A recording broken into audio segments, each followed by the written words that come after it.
how to change your perception of rejection. So, in business, of course, you will have yeses, you will have nos, and sometimes, there might be a string of more nos than more yeses. And how you handle the no's can really make or break not only your business, but also your psyche, your mindset, your belief system. So if you happen to, maybe going through a spell where you're getting lots of no's, think about what you do. Do you get triggered? Do you start to doubt yourself? Do you start to question everything, your messaging, your program, yourself? And think about the impact of that impact of starting to attack yourself and attack your program. And many times what happens when you start to attack yourself and doubt yourself is you stop wanting to reach out. You stop wanting to book sales calls because then you're safe. Then your program's safe. No one can judge you. But of course, then you're not serving your clients and you're not growing your business because you're not booking sales calls. So what you can do instead is start to really shift your perception of rejection.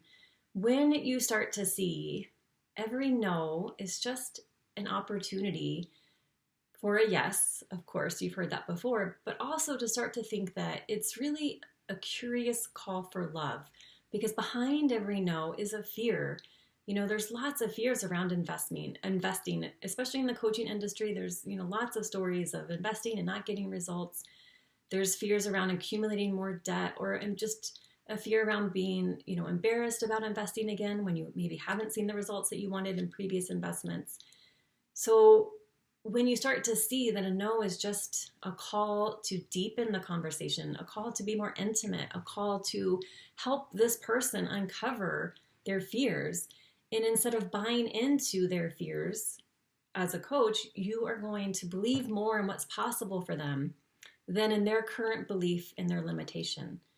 And when you come from that place of curiosity and compassion, you are on not just a sales call. This is a transformation. It's allowing them to see and tap into their resourcefulness, to see that they have within them, of course, the ability to overcome whatever their circumstance might be, and to see that within them, to empower them to have the courage to make a different decision, to have the courage to make an empowered decision, and to see, of course, their success is possible, and that the no really was just insecurity. And when you are willing to stay in that conversation, to deepen the conversation, to be more intimate, to ask, some of those more difficult questions, you're allowing them to release something that maybe has been holding them back for many, many, many months, if not years. And when you are in that sales call from that place of empowerment and allowing your client to see, they have what it takes to be successful, and they can make a decision from an empowered place, then of course, as a client, they're going to have success with you as a client and you with them as a coach, because they're starting out choosing differently, seeing themselves differently, and engaging in a relationship in a very different place. They're not feeling judged. They're not feeling shamed. They're not feeling like something's wrong with them or they're broken. They need to go fix everything. They're seeing that you see what is possible for them, that they also know deep within them is also possible for them.